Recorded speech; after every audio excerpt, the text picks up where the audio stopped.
கர்த்தரும் நம்முடைய இரட்சகருமாக இருக்கிற இயேசு கிறிஸ்துவின் நாமத்தில் இந்த கால வேளையில் கர்த்தரை ஆராதிக்க வந்த உங்கள் யாவரையும் மிகுந்த அன்போடு கூட வாழ்த்தி வரவேற்கிறேன். Praise the Lord.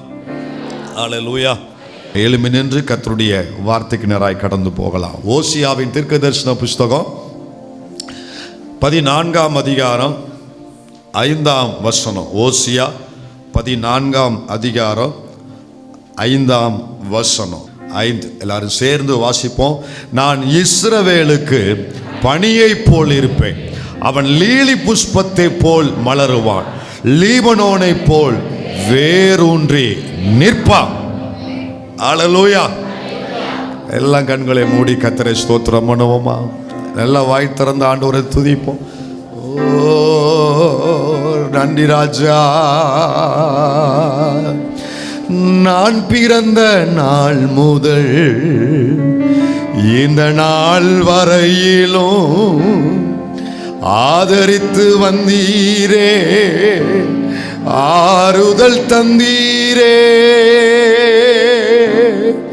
நான் பிறந்த நாள் முதல் இந்த நாள் வரையிலும் ஆதரித்து வந்தீரே, ஆறுதல் தந்தீரே.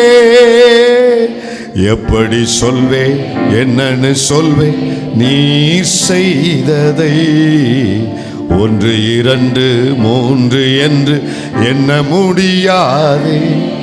எப்படி சொல்வேன், என்னன்னு சொல், நீர் செய்ததை 1 2 3 என்று எண்ண முடியாது. நீங்க மட்டும் இல்லைன்னா எங்கோ நான் சென்றிருப்பேன், எப்படியோ வாழ்ந்திருப்பேன், மண்ணுக்குள்ள போயிருப்பேன், மறந்தும் போயிருப்பா, மறந்தே போயிருப்பா. நீங்க மட்டும் இல்லைன்னா. இது 100க்கு 100 எங்க வாழ்க்கையில உண்மை ஆண்டவரே. நாங்கள் வந்த பாதை, சந்தித்த புயல்கள், எதிர்கொண்ட பிரச்சனைகள், இவைகள் நடுவில் நீர் இல்லை என்றால் நாங்கள் நிர்மூலமாகி போயிருப்போம், நாங்கள் நிர்மூலமாகி போயிருப்போம். நீர் எங்களுக்கு அனுகூலமாக இருந்ததுனால நாங்கள் இதுவரை நிர்மூலமாகவில்லை. இந்த காலை நேரத்திலும் ஜனத்தோடு பேசும் இயேசுவின் நாமத்தில் பிதாவே, ஆமென். அமர்வோம். நீங்க மட்டும் இல்லைன்னா எங்கோ நான் சென்றிருப்பேன், எப்படியோ வாழ்ந்திருப்பேன், மண்ணுக்குள்ள போயிருப்பேன், மறந்தும் போயிருப்பா, மறந்தும் போயிருப்பா. நீங்க மட்டும் இல்லைன்னா. நான் பிறந்த நாள் முதல் இந்த நாள் வரையிலும் ஆதரித்து ஆறுதல் தந்தீரே. நான் பிறந்த நாள் முதல் இந்த நாள் வரையிலும் ஆதரித்து வந்தீரே, ஆறுதல் தந்தீரே. எப்படி சொல்வே, என்னன்னு சொல்வே, நீர் செய்ததை 1 2 3 என்று எண்ண முடியாதே. சொல்லுங்க. எப்படி சொல்வே, என்னன்னு சொல்வே, நீர் செய்ததை 1 2 3 என்று எண்ண முடியாதே. நீங்க மட்டும் இல்லைன்னா எப்படியோ வாழ்ந்திருப்பேன், மண்ணுக்குள்ள போயிருப்பேன், மறந்தும் போயிருப்பா, மறந்தே போயிருப்பா. நீங்க மட்டும் இல்லைன்னா. ஹல்லேலூயா. ஆமென் சொல்றீங்களா? அவர் மட்டும் இல்லை என்றால் நானும் இல்லை, நம்மளும் இல்லை, இந்த ஊழியமும் இல்லை. அவர் மட்டும் இருப்பதனால, அவர் அனுகூலமாக இருப்பதனால, சொல்லுங்க, தேவன் நமக்கு அனுகூலமாக இருப்பதினால் நான் நிர்மூலமாகவில்லை. எத்தனை பேர் நம்புறீங்க? ஹல்லேலூயா. நான் இஸ்ரவேலுக்கு பனியை போல் இருப்பேன். பனியை போல் நமக்காய் செயல்படுகிற தேவன். பனியை போல் நம்மை உயிர்ப்பிக்கிற ஆண்டவர், பனியை போல் அவர் விரும்பி கொடுக்கிற ஆசீர்வாதத்தினால் நம்மை நிரப்புகிற கர்த்தர். ஸோ இந்த பணியை குறித்து ஆண்டவர் இன்னும் சில தெளிவான விளக்கங்களை, சத்தியங்களை, இந்த பணி எதற்கு ஒப்பனை, ஆதியாகமம் 27:28 ஈசாக்கு யாக்கோப்பை ஆசீர்வதிக்கிறான். அவன் விரும்பி ஆசீர்வதிக்கவில்லை, ஏசாவென்று நினைத்து ஆசீர்வதிக்கிறான். அப்படி ஆசீர்வதிக்கும் போது ஒரு வார்த்தை சொல்லப்பட்டிருக்குது, ஆதியாகமம் 27:28 தேவன் உனக்கு வானத்து பணியையும் பூமியின் கொழுமையையும் கொடுத்து மிகுந்த தானியத்தையும் திராட்சரசத்தையும் தந்தருளுவாராக. அல்லேலூயா. வயதான காலத்துல ஈசாக்கு தன் மகன் யாக்கோப்பை ஆசீர்வதிக்கிறான். ஆசீர்வதிக்கும் போது அவன் பயன்படுத்தின வார்த்தை என்ன வார்த்தை பாருங்க, தேவன் உனக்கு வானத்து பணியையும். சொல்லுங்க சகோதரர்களே, தேவன் உனக்கு வானத்து. நம்மளா இருந்தா கேட்போம், அதை வச்சு நான் என்னையா செய்ய, அங்க இருக்கிற 5 ஏக்கரை கொடுப்பேன் நினைச்சா வானத்து பணின்னு வாயிலையே வட சுடுறேரு அப்படின்னு இருப்போம். கேட்டிருப்போமா இல்லையா? நம்மளா இருந்தா நல்லா இருப்பாப்பா, உன் வார்த்தையை வச்சு நான் என்ன செய்ய, கையெழுத்த போட்டு கொடு அப்படின்னு இருப்போம். ஆனால் ஆண்டவர் கவனிங்க, அப்போ பணியை வச்சு நான் என்ன செய்ய அப்படின்னு நமக்கு நினைப்பு இருக்கலாம். ஆனால் வாயிலிருந்து யாக்கோப்பை ஆசீர்வதிக்கிற நேரத்தில் ஒருவேளை அவன் விரும்பி செஞ்சானோ விரும்பாம செய்யானோ, ஆனால் இதுதான் தேவ திட்டம். யாக்கோபு தான் ஆசீர்வதிக்கப்பட வேண்டும் என்பது தேவனுடைய திட்டம். கற்பத்திலேயே தேவன் அப்படித்தான் அவனை குறித்து வைத்திருந்தார். இப்போ அவன் ஆசீர்வதிக்கும் பொழுது முதல் அவன் வாயிலிருந்து வந்த ஒரு வார்த்தை, தேவன் உனக்கு வானத்து பணியையும். என்ன சொல்ல வாரான் தெரியுமா? எப்பா அடுத்த அதிகாரம் ஒரு அதிகாரம் கழித்து மறுநாள் என்ன செய்வ தெரியுமா? இந்த வீட்டை விட்டே நீ விரட்டி அடிக்கப்படுவ, தாய் தகப்பனை விட்டு நீ அனுப்பப்படுவ, நீ எங்க எல்லையை விட்டு நீ வனாந்தரத்துக்கு நீ கடந்து போவ, வெறுமையாய் கடந்து போவ. இப்போ நான் வீடு வாசல் காடு கரையை உனக்கு எழுதி கொடுத்தாலும் அது உன் வாழ்க்கையில உனக்கு பின்தொடர்ந்து வரப்போகிறது இல்லை. நீ தனியாத்தான் புறப்பட்டு போக போற. யாக்கோப்பு அதே மாதிரி இவ்வளவு ஆசீர்வாதத்தை வாங்கினா, ஆனா வீட்டை விட்டு போகும் பொழுது அவன் வெறும் கையோடு கோலோடு கடந்து போனேன்றான். கையில ஒரு கம்போடு அந்த வீட்டை விட்டு வெளியேறி இருக்கிறான். ஒண்ணுமில்லாதவனாய் போயிருக்கிறான். மாமா வீட்டுக்கு போய் 14 வருஷம் ஒண்ணுமில்ல, மிச்சமுள்ள 6 வருஷத்துல தேவன் அவனை ஆசீர்வதிக்க ஆரம்பிச்சாரு. இவ்விதமாய் அந்த புருஷன் மிகவும் பழுகி பெருகினான் என்று வார்த்தை சொல்லுகிறது. மிகவும் பழுகி பெருகினான். 30ஆம் அதிகாரத்துல 32 வந்து அவன் சொல்லுவான், என்ன சொல்லுவான் தெரியுமா? தேவரீர் அடியானுக்கு நீர் காண்பித்த இந்த தயவுக்கு நான் கொஞ்சம் கூட பாத்திரம் அல்ல. கோலும் கையுமா இந்த யோர்தானை கடந்து போனேன். இப்போ இவ்விரண்டு பரிவாரத்தை உடையவனானேன். என்ன தெரியுமா? நல்லா கவனிங்க. அப்பா முதல்ல வானத்து பணி என்று ஆசீர்வதிக்கிறார். அடுத்து வெறுமையானவனாய் கடந்து போகிறான். அடுத்து கொஞ்ச நேரம் சில வருடங்கள் கழித்து அவன் யாருக்கும் இல்லாத அளவுல அவன் ஆசீர்வதிக்கப்பட்டான். அப்ப இந்த ஆசீர்வாதம் எங்கிருந்து வந்ததுன்னா, அப்பா சொத்துல இருந்து அம்மா சொத்துல இருந்து வரல. அப்பா சொன்னார்ல, தேவன் உனக்கு வானத்து பணியையும். அப்படின்னா பணி அப்படின்னா அது மேல இருந்து தான் இறங்கி வரணும், அது மேல இருந்து தான் இறங்கி வரணும்.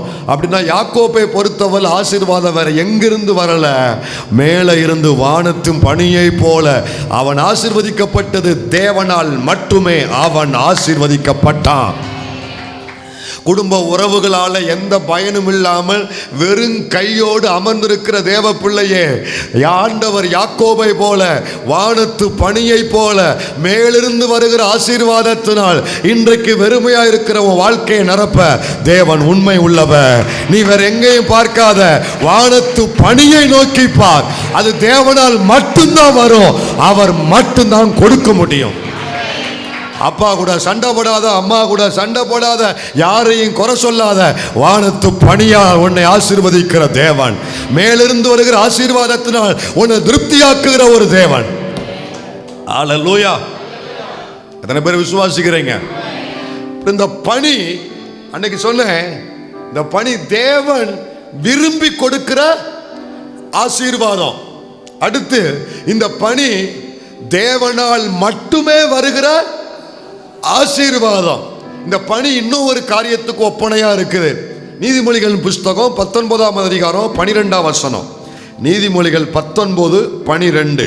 ராஜாவின் கோபம் சிங்கத்தின் கெர்ச்சிப்புக்கு சமானம். ராஜாவுக்கு மட்டும் கோபத்தை என்ன செஞ்சிடக்கூடாது, தூண்டிடவே கூடாது. அவனுடைய தயை, அப்படிங்க, ராஜாவின் தயை புல்லின் மேல் பெய்யும் பனியை போல் இருக்கும். கையை உயர்த்தி, ராஜாவின் தயை சொல்லுவோம். ராஜாவின் தயை புல்லில் மேல் பெய்கிற பனியை போல் இருக்கும். அப்படின்னு சொல்றீங்களா?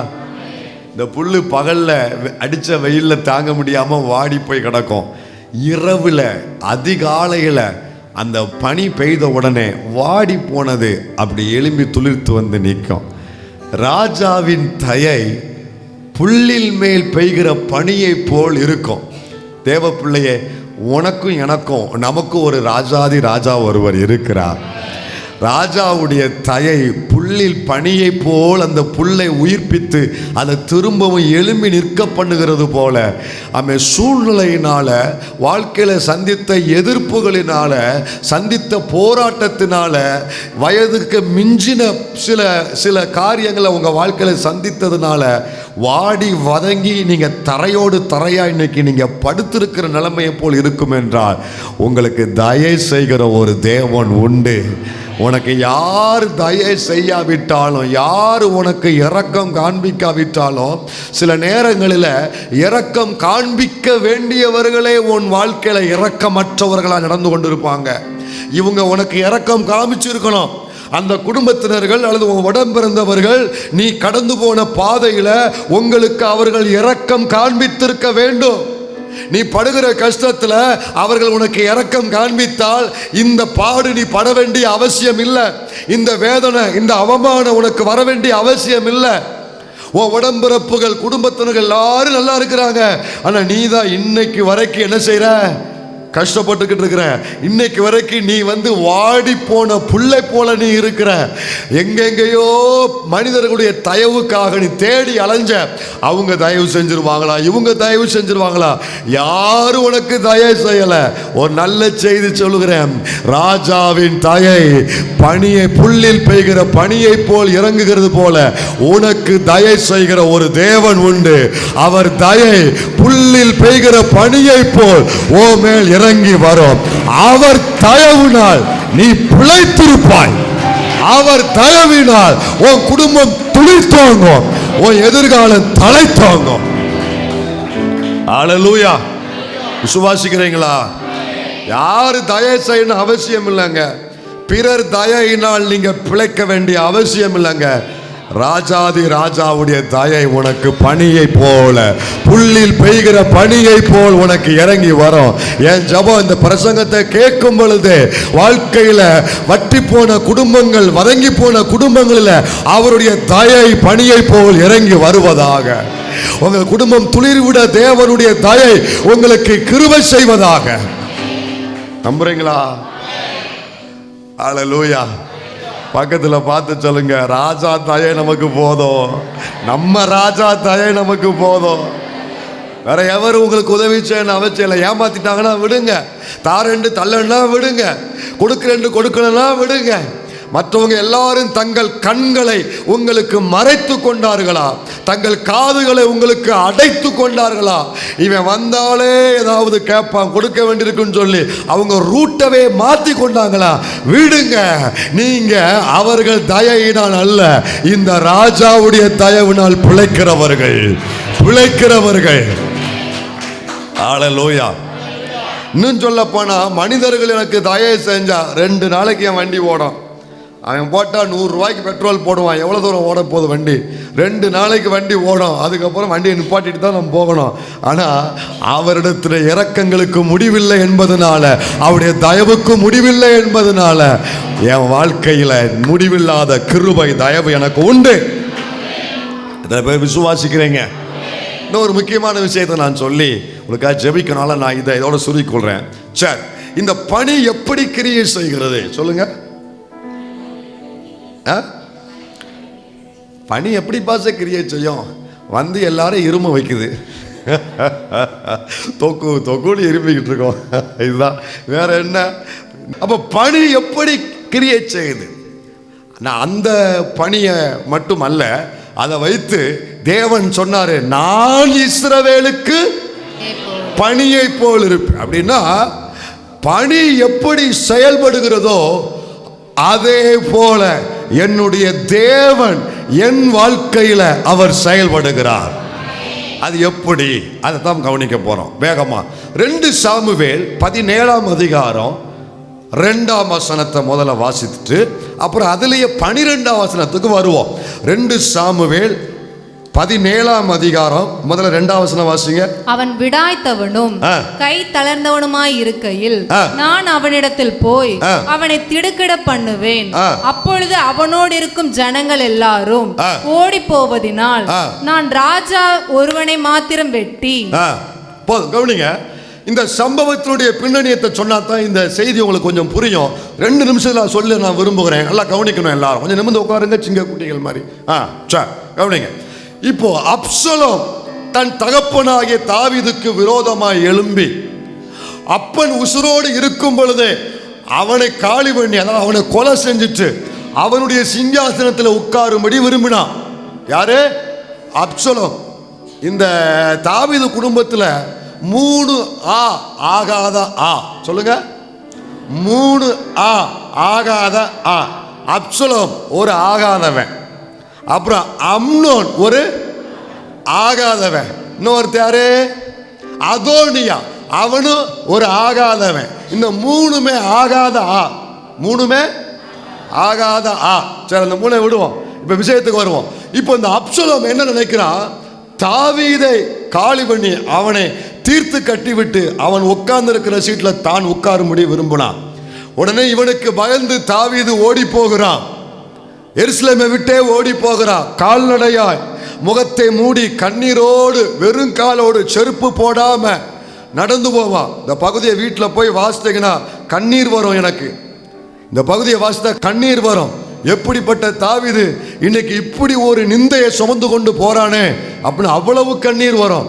அந்த மாதிரி நிந்தனையோடு வேதனையோடு தாவீது உசுருக்கு பயந்து அவனும் அவன் கூட சிறந்த சிலர் அந்த ஊரை விட்டு எருசலேம் விட்டு வெளியே போறாங்க. அவன் வெளியே போன உடனே பழமொழி கேள்விப்பட்டிருப்பீங்களா? நீங்க தானே உருவாக்குனீங்க. ஓடுறவனை கண்டா விரட்டுறவனுக்கு தொக்கு, ஓடுறவனை கண்டா விரட்டுறவனுக்கு தொக்கும்பாங்க. அதே மாதிரி அவன் ஓடி போன உடனே அவன் யார் என்பதை யோசிக்காம இந்த அப்சலோமுக்கு அகிதோப்பேல் ஆலோசனை கொடுக்கிறான். அகிதோப்பேல் என்ன சொல்லுவான்னா, ராஜா அவன் ஓடிட்டான், நம்ம படையெல்லாம் திரட்டிட்டு இப்போ அவன் முன்னாடி போய் நிற்போம், அவன் பயந்துருவான், உடனே நான் அவனை ஒரு போடு போட்டு வெட்டி காலி பண்ணிடுறேன், நீர் சீட்டில் உட்காந்துரும் அப்படின்னு ஐடியா கொடுப்பான். அப்போ ஒருத்தன் உள்ள வருவான், ஊசாயின்னு ஒருத்தன் வருவான். அவன் சொல்லுவான், டே பைத்தியக்காரா, தாவீது என்ன ஒண்ணுமில்லாதவன் நினைச்சையா? அவன் பலவீனன் நினைச்சையா? அவன் பலனத்தவன் நினைச்சையா? அவன் பராக்கிரமசாலி தெரியுமா? அவன் புத்திசாலி தெரியுமா? அவன் பலமுள்ளவன் தெரியுமா? அப்படியெல்லாம் நீ ஒரு படையை கொண்டு போய் அவனை என்ன செய்ய முடியாது, பயமுறுத்த முடியாது.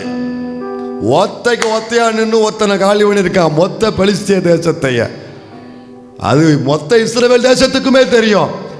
இந்த அப்சலோம் ஆலோசனைய புறம்ப தள்ளு, நான் ஒரு ஆலோசனை சொல்றேன்ட்டு இந்த ஊசா இன்னும் ஒரு ஆலோசனை சொல்லுவான்.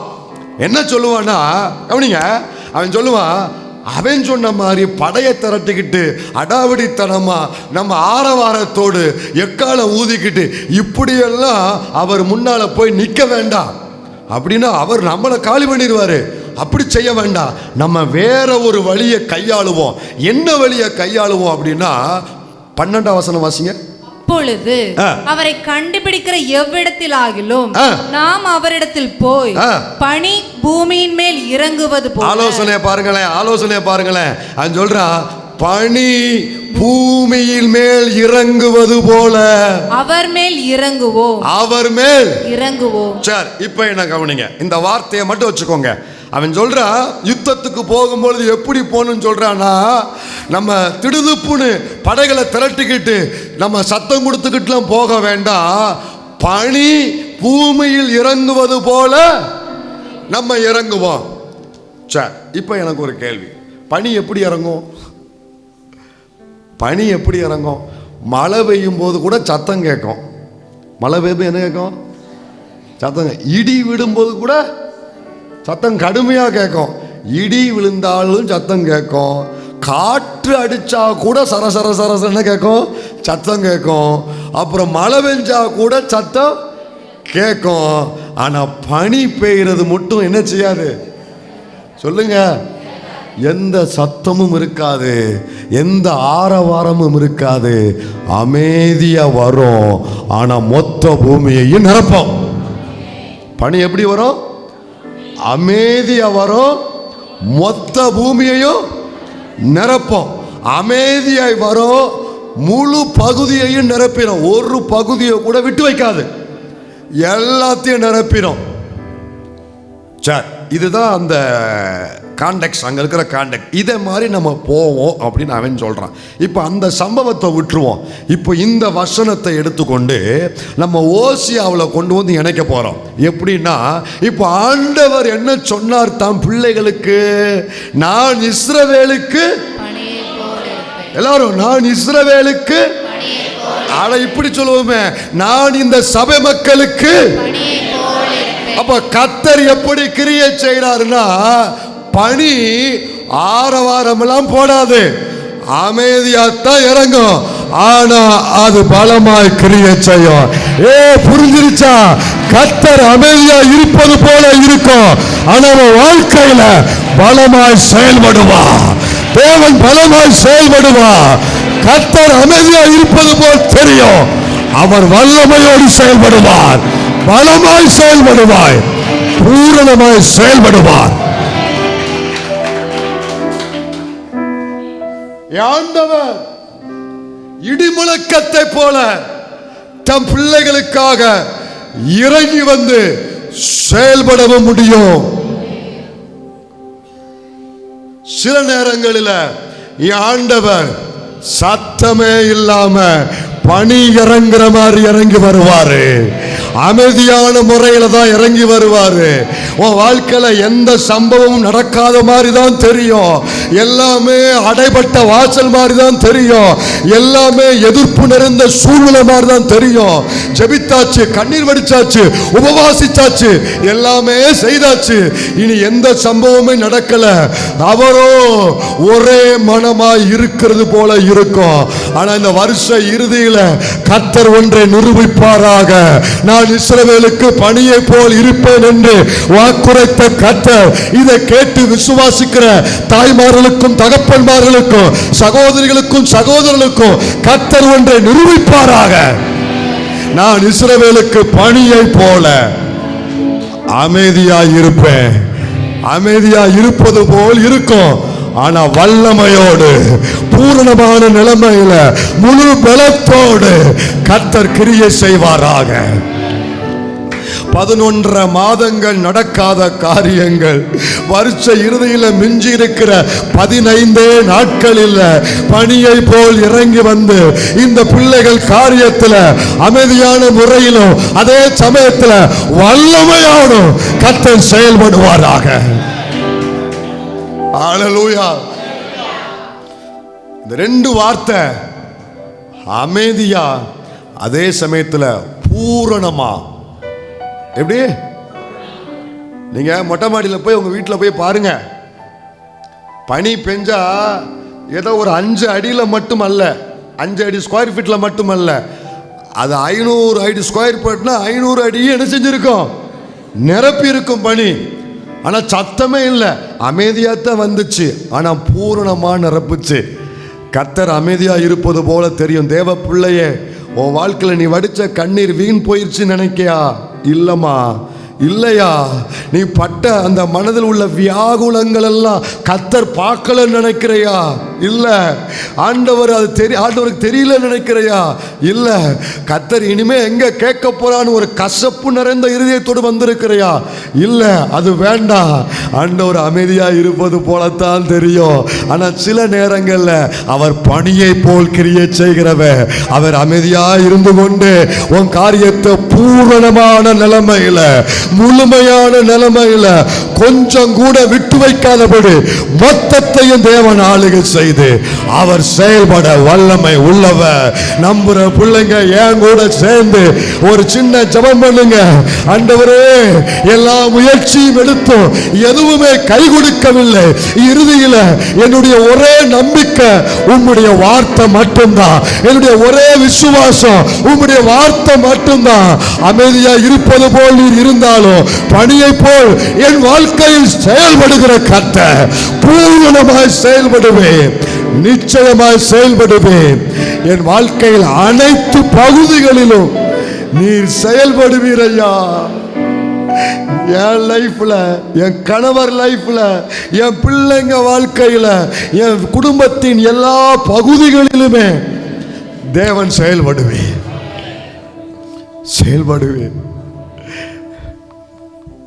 நம்புறீங்களா? அத பணியை போல அமைதியா இருப்பது போல இருக்கும். தேவ பிள்ளையே, இந்த தெய்வத்தை நம்பி வேதத்தை எடுத்து அவர் சமூகத்துக்கு வந்தது நிமித்தம், அத்தனை பேருக்கு முன்பதாக இந்த தேவனை நீ அறிக்கையிட்டு உறுதியா நின்னது நிமித்தம் நீ வெட்கப்பட்டு போக கர்த்தர் விட மாட்டார். நீ தலை குனிந்து போக தேவன் விட மாட்டார். அவர் அமைதியாத்தான் இருப்பார், ஆனால் செயல்படுவார். அமைதியாத்தான் இருப்பார். ஆண்டவர் பக்கத்துல இல்லாத போலதான் இருக்கும், வேற எங்கேயும் இல்லை, அங்கதான் இருக்கார். நீ பாப்ப வரும் நாட்கள்ல God's move in every moment. உன் வாழ்க்கையில அனைத்து பகுதிகளிலுமே தேவன் செயல்படுவதை உன் கண்ணால பார்த்து உன் வாய் அவரை துதிக்கும்படி தேவன் கிருபை செய்வாரு. இந்த நல்ல உதாரணம் சொல்கிறேன் உங்களுக்கு. பைபிளில் இருந்த உள்ள வசனத்துக்குள்ள போன டைம் ஆயிரும். அதுலேருந்து அப்படி சம்பவத்தை மட்டும் எடுத்து சொல்கிறேன். எஸ்தர் புஸ்தகத்தில் நீங்கள் பார்த்தீங்கன்னா, நீங்கள் ஆதி ஆகமத்திலிருந்து வெளிப்படுத்தல் வரைக்கும் இருக்கிற 66 புஸ்தகங்களில் எஸ்தர் புஸ்தகத்தில் உள்ள ஒரு சிறப்பு என்ன அப்படின்னா, அந்த புஸ்தகத்துக்குள்ள எத்தனை இருக்கு? 10 அதிகாரம். இந்த 10 அதிகாரத்தில் ஒரு இடத்துல கூட தேவன்கிற வார்த்தையை நீங்க பார்க்கவே முடியாது. இப்போ நீங்க தேடிக்கிட்டு இருக்காங்க, 10 அதிகாரம் இருக்கு, வீட்டில் போய் பாருங்க. கர்த்தர், தேவன், ஆண்டவர் அப்படிங்கிற வார்த்தை அங்கே இருக்கவே இருக்காது. அப்போ வேத அறிஞர்கள்லாம் கெனான் என்கிற அளவுகளை வச்சு பைபிளை இணைக்கும் பொழுது அவங்க சொன்னாங்க, செப்துவஜின், நான் பைபிள் சொல்லியிருக்கேன், அந்த டீம் சொன்னாங்க, இந்த புஸ்தகத்தில் ஆண்டவுடைய நாமமே இல்லை, இதை நம்ம எதுக்கு சேர்க்கணும் அப்படின்னு கேள்வி எழுப்புனாங்க. அப்போ எல்லாரும் ஜெபிச்சு அவங்க ஆவியானவர் அவங்களுக்குள்ள ஏவி அவங்க சொன்னாங்களா, இதுக்குள்ள ஆண்டவுடைய நாமம் அங்கே எழுதப்படாமல் இருக்கலாம், ஆனால் ஒவ்வொரு பக்கங்களிலும் கர்த்தர் செயல்படுவதை பார்க்க முடியும். ஒவ்வொரு திசைகளிலும் தேவன் கிரியை செய்வதை பார்க்க முடியும். அனைத்து பகுதிகளிலும் தேவன் ஆளுகை செய்வதை பார்க்க முடியும். சந்தோஷமாய் தூக்கு மரத்தை செய்து கொண்டு விருந்து சாப்பிட்டு கொண்டு ராஜா விட்ட ஒரு ஜீவோ வாங்க உள்ளவாரா. என்ன ஜீவோ? மொர்தெகாய தூக்கிலிட வேண்டும் என்று ஒரு ஆர்டர் வாங்கும்படி உள்ளவாரா. அந்த இரவுல ராஜாவுக்கு தூக்கம் வரல. கர்த்தர் தூக்கத்தை விளக்குனாரு. சரி விடுவான். இப்போ ராஜாவுக்கு தூங்க வரல. இப்போ உள்ள வாரா. அவன் வரும்போது மனதில் பெரிய சந்தோஷத்தோடு ஒரு ஜீவம் வாங்கிட்டு போய் நாளை காலையிலேயே மொர்தெகாயை காலி பண்ணு வாரான். ஆனால் அங்கே உள்ள வந்தா அன்னைக்கு கேட்டில் இருக்கிற மொர்தெகாய், அவனுக்கு யூத ஜனங்கள்லாம் பயந்து போயிருக்கிறாங்க, தங்களுடைய காரியங்களில் அழிவுக்கு வந்துருச்சுன்னு சொல்லி. ஆனால் ஆண்டவர் அங்கே எலும்புன மாதிரி ஆரவாரம் போல கர்த்தர் இடி முழக்கும் போல செயல்பட்ட மாதிரி எதுவுமே இல்லை. ஆனால் உள்ள வரும்போது அவன் ஒரு எதிர்பார்ப்பு போட்டு வந்த உடனே ராஜா அவனை பேசவே விட மாட்டார். பார்த்தீங்களா, மற்ற இடங்கள் அவன் பேச விட்டுருப்பாரு, ஆனால் இங்கே அவனை பேசவே விட மாட்டார். காரணம், ஆளுங்க மொத்தம் அங்கே இருக்கு. ஆளுங்க மொத்தம் அவன் சொல்லுவா, மருதகாய் ஆமான்னு கூப்பிடுவான். ராஜா கணம் பண்ற மனுஷனை எப்படிப்பா கணம் பண்ணுவானு இவனுக்குள்ள ஒரு எண்ணம். எண்ணத்தை என்ன செய்ய போறாரு? பொழப்புதா அட சொல்லுங்க, நினப்புதா பொழப்ப கெடுத்துச்சான். இவன் நம்மளைத்தான் கணம் பண்ணுவான் அப்படின்னு. ராஜா கிரீடம் வேணும், ராஜா வஸ்திரம் வேணும், ராஜா குதிரை. இவன் கண்ணெல்லாம் எங்க இருந்துருக்கு பாருங்க. ராஜா குதிரை, ராஜா கிரீடம், ராஜா மோதிரம், ராஜா ராஜா ராஜா ராஜா ராஜா, இதுதான் கண்ணெல்லாம் இருந்திருக்கு. உடனே சொன்னாரு, நீ போய் சொல்லுங்க, நீ போய் மொர்தெகாய்க்கு செய், ஒண்ணு கூட குறையாத எச்சரிக்காரு. ஆளு ஆவி ஆத்துமா சரீரம் இடம் மாறிடுச்சு. அவனுக்கு ஆவி ஆத்துமா இடம் மாறிட்டு. ஆனா ஆண்டவருக்கு ஸ்தோத்திரம், கலங்கின அதே சூசா நகரம் ஆர்ப்பரித்து மகிழும்படி ஆமானின் சதித்திட்டங்களை தேவன் அறவே வேறறுத்து தம் ஜனத்தையோ தேவன் களிப்பின் உதடுகளில் நிறைத்தார். கர்த்தர் குறுக்கிடவோ வந்து தடுக்கவோ ஆரவாரம் இடவோ யுத்தம் பண்ணவோ எதுவுமே செய்யாதது போல தெரியும். ஆனா இஸ்ரவேலுக்கு பணியை போல் இருக்கிற கர்த்தர் அமைதியாய் இறங்கி வந்தார். ஆனா பலமாய் செயல்பட்டார், பூரணமாய் செயல்பட்டார். உங்களுக்கு எதிராக, உங்களுக்கு விரோதமாக பல இடத்துல பல திட்டங்கள், யோசனைகள், ஆயுதங்கள் வலுவாய் ஓங்கி நிற்கலாம். இந்த ஜெபம் முடிகிற வரைக்கும் அந்த ஆயுதம் கொஞ்சம் கூட குறையல பாஸ்டர், அவங்க பேச்சு குறையல பாஸ்டர், அவங்க செயல் குறையல பாஸ்டர், எல்லாமே இன்னும் ஓங்கி இருக்கு பாஸ்டர், இன்னும் ஓங்கி இருக்கலாம். தேவனும் உங்கள் பட்சத்தில் இல்லாதது போல இருக்கலாம். யோபு சொன்ன மாதிரி, வலது பக்கம் பார்க்க காணோம், இடது பக்கம் பார்க்க காணோம், எங்கேயுமே அவரை காணோம் அப்படிங்கிற மாதிரி இருக்கலாம். ஒரு பக்கம் பிரச்சனைகள் மேலோங்கி நிற்கலாம், இன்னொரு பக்கம் கர்த்தர் அருகில் இல்லாதது போல இருக்கலாம். விசுவாசத்தை விட்டு விடாதீர்கள். கர்த்தர் பணியை போல் செயல்படுகிற நேரம் இது. அமைதியாகத்தான் இருப்பார், ஆனா உங்கள் காரியத்தில் முற்றிலும் சத்துரு ஜெயிக்க கர்த்தர் விட மாட்டார். சத்துரு ஜெயிக்க விட மாட்டார். கர்த்தர் சத்துருவுக்கு சில அனுமதி கொடுத்தார், உங்களை ஜெயிக்க அனுமதி கொடுக்க மாட்டார், கொடுக்கவும் இல்லை. கர்த்தர் அவனை முற்றிலும் அழித்து தம் ஜனத்தை மேன்மைப்படுத்துவார், தம் ஜனத்தை மேன்மைப்படுத்துவார். அல்லேலூயா. கொஞ்சம் அறிக்கை எடுங்க, ஆண்டவரே என் வாழ்க்கையில நீங்க பக்கத்தில் இல்லாதது போல தெரியலாம், என் காரியம் இப்ப வரைக்கும் தோல்வி மாதிரி தெரியலாம், எல்லாமே கைவிடப்பட்ட மாதிரி தெரியலாம், ஆனா நீர் பணியை போல் கிரியை செய்கிறபடினால என் காரியத்தில் இன்னமும் நீர் கிரியை செய்கிறீர். முடிவில் என் தலையை நிமிர பண்ணுகிற கர்த்தர், குனிந்த தலையை நிமிர பண்ணுகிற கர்த்தர், எதிராக எழுப்பின அனைத்தையும் முற்றிலும் நிர்மூலமாக்குகிற கர்த்தர், தம் பிள்ளைகளை மொர்தெகாயை போல மேன்மைப்படுத்துகிற கர்த்தர், இந்த பிள்ளைகளுக்கு நீ செய்வீர்.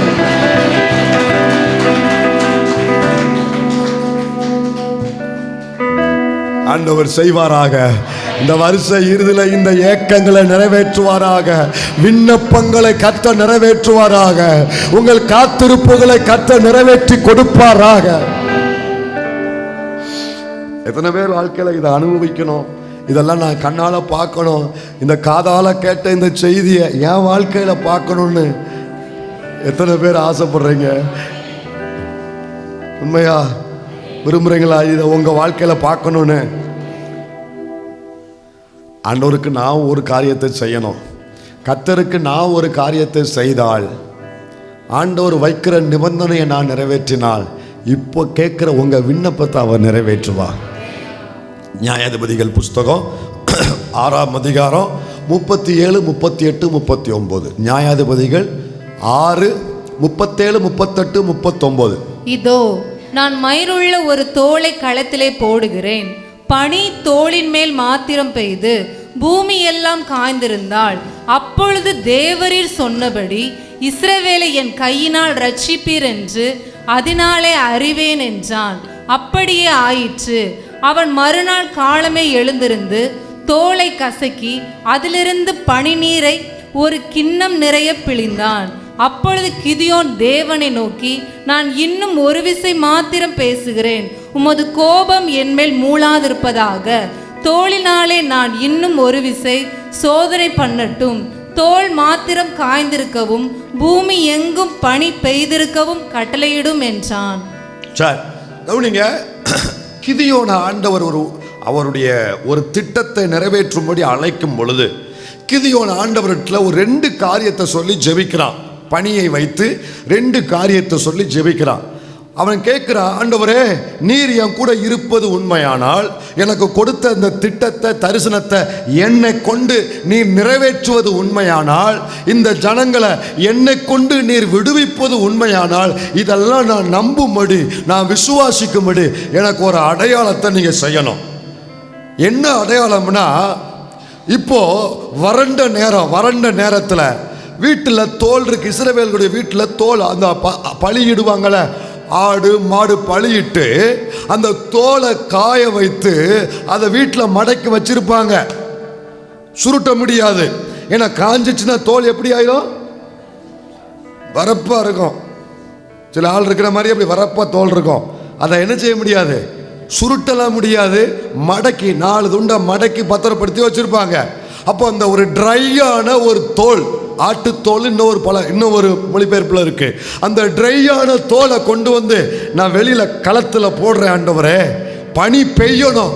எப்படி பெய்யணும்னா, அந்த தோல்ல மட்டும் பனி பெய்யணும், சுத்தி இருக்கணும்லாம் காஞ்சிருக்கணும். அப்படி நடந்தா நீர் சொன்ன வார்த்தையை நான் நம்புறேன். அது என்னுடைய அடையாளமா நான் எடுத்துக்கிறேன். ஏன்னா பனி பெய்தா எல்லா இடத்தையும் நிரப்போம், அது இயற்கை. ஆனா நீர்தான் ஆளுகை செய்கிறீர் என்பதை அறிந்து கொள்வதற்காக எல்லா இடமும் காஞ்சிருக்கணும், தோல்ல மட்டும் பனி பெய்திருக்கணும் அப்படின்னு அவன் கேட்டான். அவன் கேட்டபடியே கர்த்தர் செஞ்சான். அவன் கேட்டபடியே அவன் விசுவாசத்தை ஆண்டவர் உயிர்ப்பிக்கும்படி செஞ்சான். புரிஞ்சுக்கிட்டா, கர்த்தர் தான் என் கூட பேசினாரு, நான் இப்ப புரிஞ்சுக்கிறேன், வார்த்தையை நான் நம்புறேன் அப்படின்ட்டு அடுத்த காரியத்துக்கு போக வேண்டாம், இதுல நான் நின்னுக்கிறேன் அப்படின்னு சொல்லிட்டு அவன் என்ன செய்வானா, பனி தோல்ல இறங்கின உடனே அந்த தோல் அவன் என்ன செய்வான் தெரியுமா? மூடி அந்த வசனத்தை வாசிங்க. அப்படி ஆயிற்று. அவன் மறுநாள் காலமே எழுந்திருந்து தோலை கசக்கி என்ன பண்ணா? தோலை ஐயா எல்லாரும் சொல்லுங்க, பின்னால் இருக்கிற சகோதரர்கள், தாய்மார்கள், தகப்பன் எல்லாம் சொல்லுங்க. தோலை கசக்கி இந்த பனி நீரை, அதிலிருந்த பனி நீரை ஒரு கிண்ணம் நிறைய பிழிந்தான். கவனிங்க, தோல் ட்ரையா இருக்கு, இந்த தோல் ட்ரையா இருக்கு, விரிச்சாச்சு. இப்போ இதுல பனி பெய்திருக்கு. உடனே இந்த பனி பெய்த உடனே இந்த பனி நீரை வீணாக்காம இது என்ன செய்யறா? பிழிஞ்சு அந்த பனி நீரை ஒரு கிண்ணத்துல சேகரித்து வைக்கிறான். இப்ப இதான் சம்பவம். நான் ரொம்ப டீப்பா போகல, ஒரே காரியத்தை கர்த்தர் கற்றுக் கொடுத்தா அதை மட்டும் சொல்லி ஜெபிக்க போறோம். போடும்போது அந்த தோல் ட்ரையா இருந்துச்சு.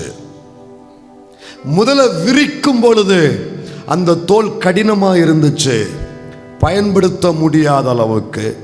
அந்த தோலை எளிதில் கையாள முடியாத அளவுக்கு கடினமா அது இருந்துச்சு.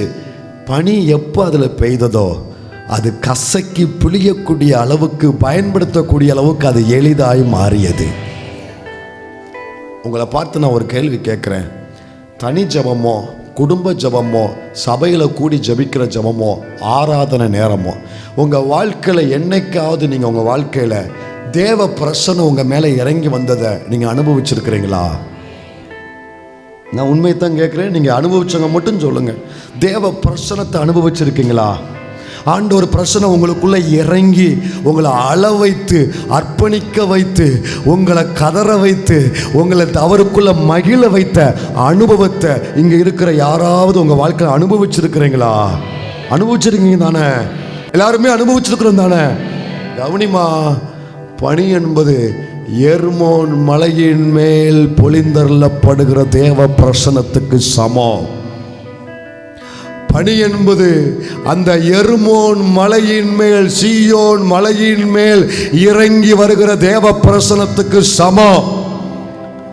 தோளில் பனி இறங்கின உடனே அந்த தோல் தன் தன்மையை மாற்றிக்கொண்டு கடின தன்மையை விட்டுவிட்டு அது லகுவாய் மாறியது. பயன்படுத்தக்கூடிய அளவுக்கு நீங்க தேவ பிரசனத்தை அனுபவிச்சது உண்மைன்னா, உங்க வாழ்க்கையில பனியை போல் கர்த்தர் உங்களுக்குள்ள இறங்கினது உண்மைன்னா, உங்களுக்குள்ள இருக்கிற ஜென்ம சுபாவம் மாற்றப்பட்டிருக்க வேண்டும்.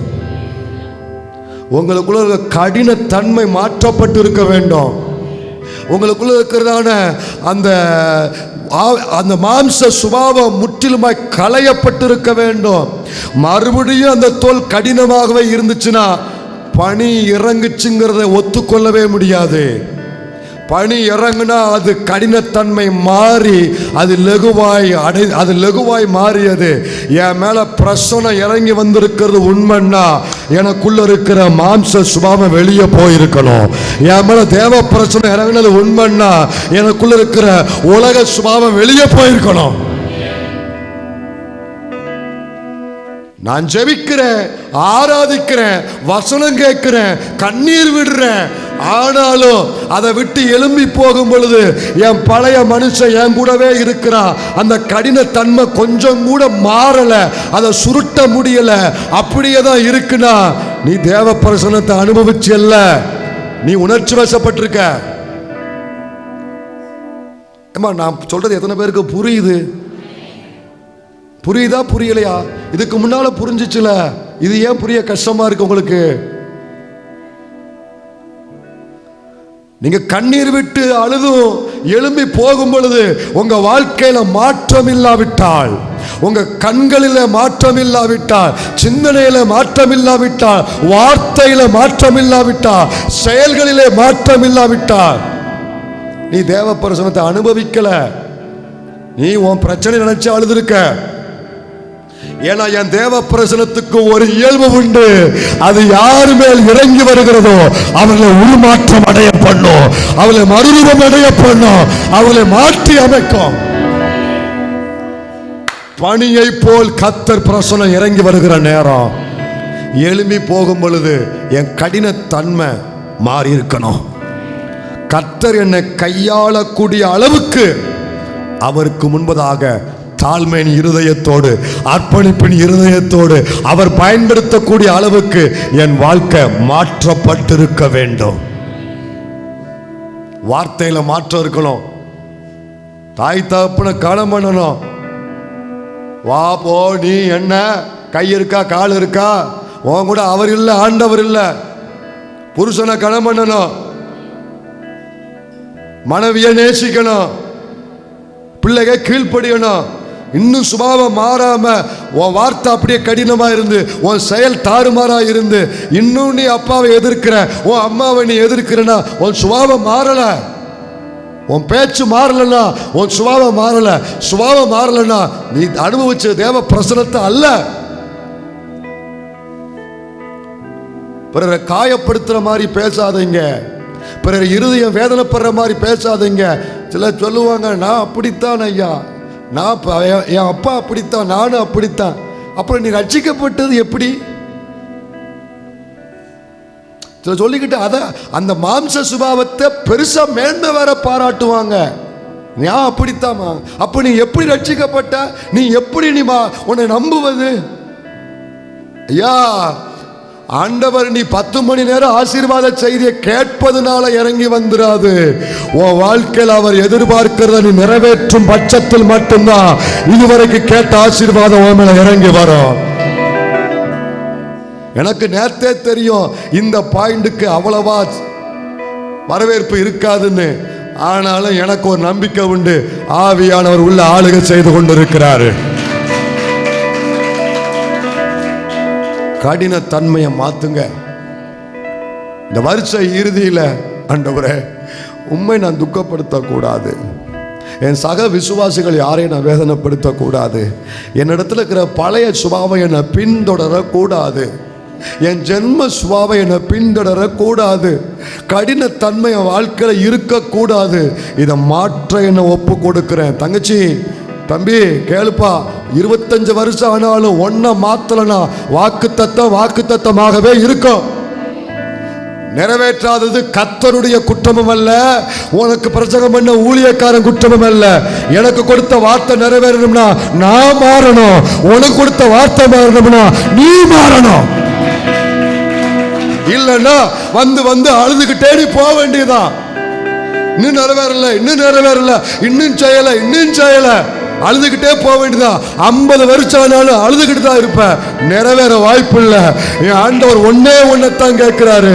என் பிரச்சனை இறங்கி வரும்பொழுது உன்னை ஒப்புக்கொடு, உன்னை அர்ப்பணி, உன்னை தாழ்த்து, நான் எதிர்பார்க்கிற சுபாவத்துக்கு உன்னை விட்டுக்கொடு. விடியும் பொழுது அற்புதம் கண்களுக்கு முன்பதாக காண வைக்க என் தேவனால முடியும், கர்த்தரால முடியும். ஏன் எத்தனை பேர் நம்புறீங்க? உண்மையா எத்தனை பேர் இதுக்கு ஒப்பு கொடுக்க விரும்புறீங்க? எழுப்பி நிப்போமா? நீங்க தான் ஜெபம் பண்ணணும் ஒரு 2 நிமிஷம். ஆமே, நீங்க தான் ஜெபம் பண்ண ஒரு 2 நிமிஷம் ஒப்பு கொடுங்க. ஆசீர்வாதம் அவர் தருவாரு, நம்ம ஒப்பு கொடுப்போம். நான் என்ன ஒப்பு கொடுக்கிறேன், நீங்க உங்களை ஒப்பு கொடுங்க. எதுல இன்னும் மாறாம இருக்கிறீங்க, எதுல எந்த காரியம் இன்னும் உங்களை விட்டு போகாம இருக்கு, நீங்க அதை விரும்பல, ஆனாலும் அந்த கடினத்தன்மை உங்க வாழ்க்கையில ஒட்டிக்கிட்டே இருக்கா, அதை இப்போ வேறறுத்து ஜெபம் பண்ணுங்க. கர்த்தர் கிருபை தருவாரு, கர்த்தர் கிருபை தருவாருமா, கிருபை தருவாரியா? ஜெபம் பண்ணுங்க. ஆண்டவரே, இதை நான் விரும்பலப்பா, இந்த சுபாவத்தை நான் விரும்பலப்பா, என்னை விட்டு வேற இருங்க, என்னை விட்டு வேற இருங்க.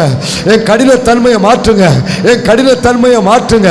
என்னுடைய வாயில உள்ள வார்த்தைகள் மாறட்டும், என் சிந்தனை மாறட்டும், என் பேச்சு மாறட்டும், என் இருதயத்தின் நினைவுகள் மாறட்டும், கர்த்தருக்கு பிரியமாக மாறட்டும். என் வாயின் வார்த்தைகள், என் இருதயத்தின் தியானங்கள் உமக்கு பிரியமாய், உமக்கு பிரியமானதாய் இருப்பதாக. ஒப்பு கொடுக்கிறீங்களா? உண்மையா ஒப்பு கொடுக்கிறீங்களா? தங்கச்சி ஒப்பு கொடுமா, சகோதரா ஒப்பு கொடுங்க. ஏன் இன்னும் இந்த போராட்டம், ஏன் இன்னும் இந்த வேதனை, ஏன் இன்னும் இந்த காரியம் நடக்கல, ஏன் இன்னும் இந்த காரியம் நிறைவேறல? ஆண்டவர் காரணம் அல்ல. என்ன ஒப்பு கொடுக்க வேண்டும், என்ன அர்ப்பணிக்க வேண்டும்.